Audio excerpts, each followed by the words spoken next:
Welcome to Obi-Wan Studios, and today we are going to be taking a look at the 75396 Desert Skiff and Sarlacc Pit. This set released August 1st as part of the 25th anniversary of LEGO Star Wars, and is the perfect set to go along with the heavily rumored UCS Jabba sail barge, which should be arriving October 1st.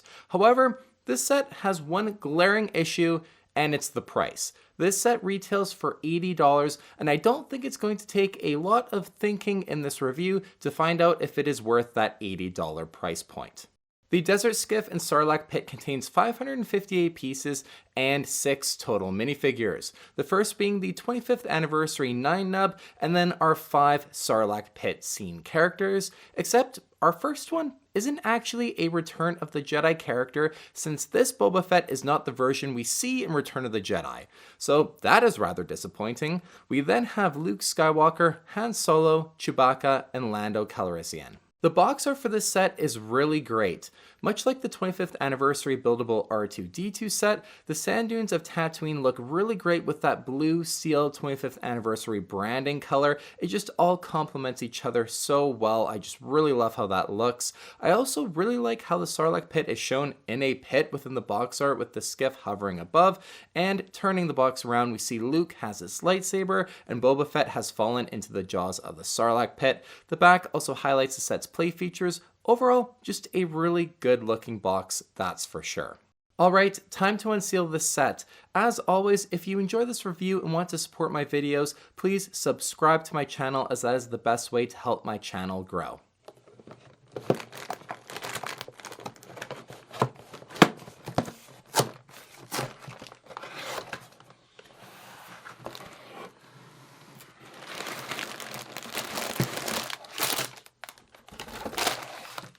Inside the box, we have 2 instructions manuals with the same renders on the front of each of them, and 2 loose pipe pieces, along with 6 total numbered bags.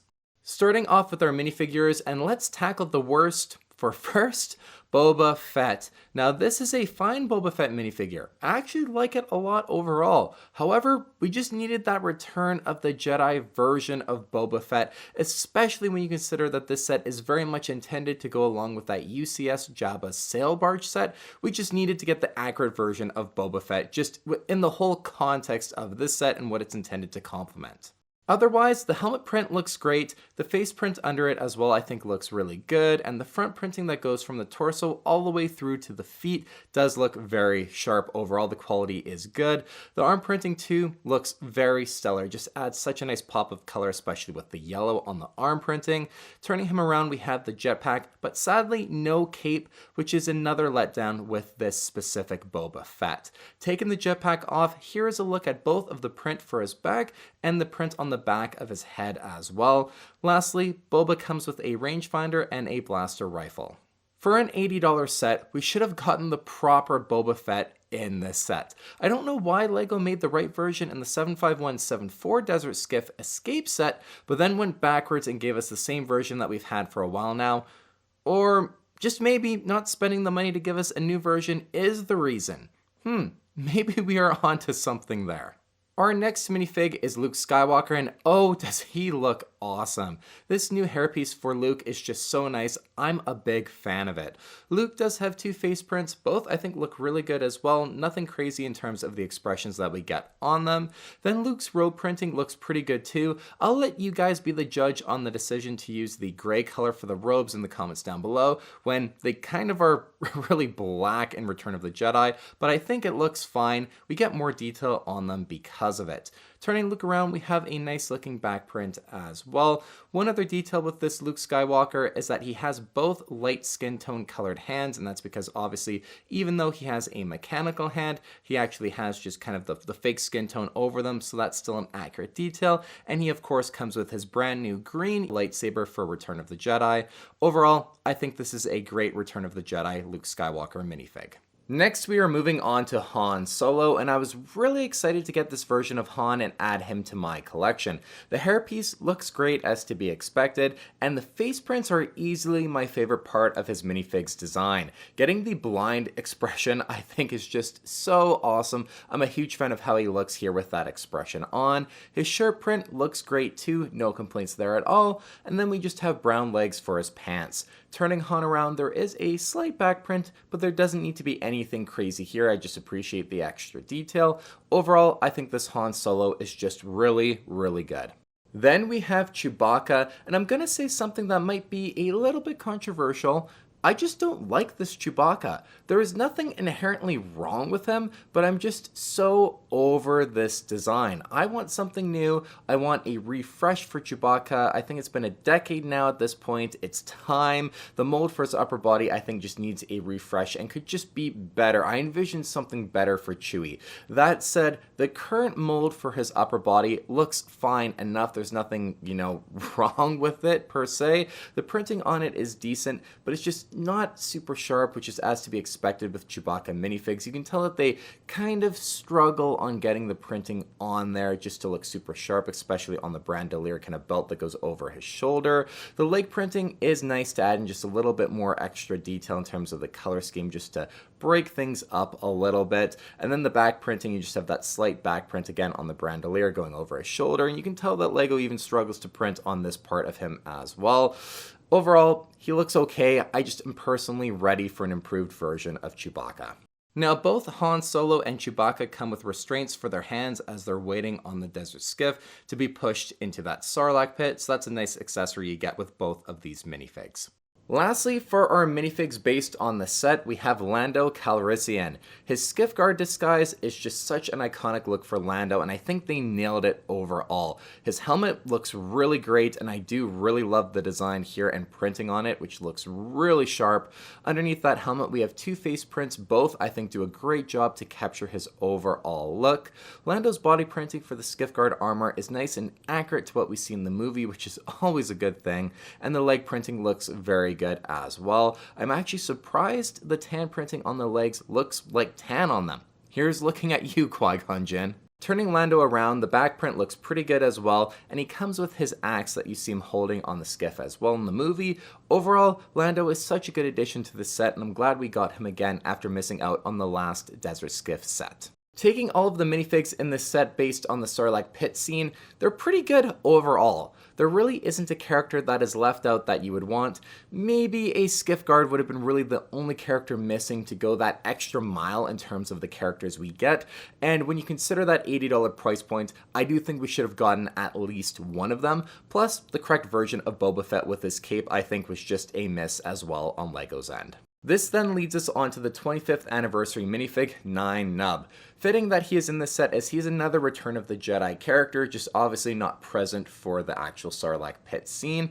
Overall, his design is just really, really good. The mold for his head, I think, is pretty much perfect. The same goes for his printing on the flight suit. It looks really good overall, and the extra detail we get in the waist, and especially the leg printing, really makes him look so sharp and to help stand out.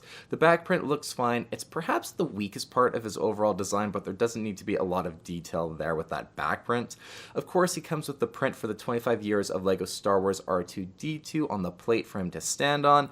9 Nub was just a very well done 25th anniversary minifig, and just really great job on LEGO's end to get his design done so perfectly. Moving on to our builds, starting off with the Sarlacc pit. This is by far the largest and most detailed Sarlacc pit build ever. When I first saw images of it, I was truly blown away, but it makes sense. You want a larger and more detailed Sarlacc pit to go along with the UCS Jabba sail barge, and this is exactly what we get in this set with this build. The fact that the Sarlacc is actually in a bit of a built-in pit really helps make this build look as good as it does. We get the best representation of what the actual Sarlacc looks like as well, since the teeth really fit in the pit, and it just makes it feel like a truly large and intimidating beast. The back of the build does suffer from having the play functions built right into it, but when it comes to display, you're never going to see that backside of the kind of mound of the Sarlacc pit. To move the tentacles, you just rotate these Technic levers at the back.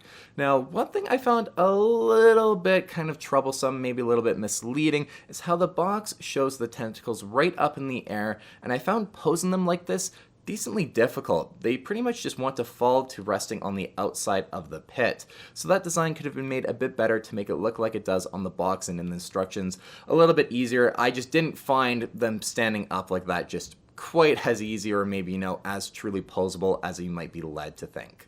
The mouth of the Sarlacc does open and close too, so you can pose it and even fit Boba Fett inside, which is a pretty fun play feature. Overall, I think the Sarlacc build is really, really good. It's easily the best we have ever gotten in every single aspect, especially for a display piece. It just looks so good, and I can't wait to see what it'll look like against that rumored UCS Jabba sail barge. Then we have our Desert Skiff build. The actual build I was a bit surprised by in terms of its size. I was expecting it to maybe be a little bit bigger since the set is $80 after all and we get a larger Sarlacc pit, but we have the same standard skiff size we have just gotten from all the other sets as well. I will say that this is the most refined version of the Desert Skiff, and it really should be. I just think the shaping at the front and back was done better than any other version. It looks the most cohesive of any other skiff we've ever gotten. The controls for the Desert Skiff are in the back section, and they look really good, all built in with the same color scheme. There is room for a minifig to stand and control it too, which looks good. Then there is the plank, and it extends fully out by pushing the smooth stud button on the other side underneath, and then the plank extends out, not terribly far, but more than enough. You can place Luke on it, however, there are no studs, so you can't actually attach him to be held in place. The railing as well does swing outwards, allowing you to reenact more of what we see happening in the movie during the scene.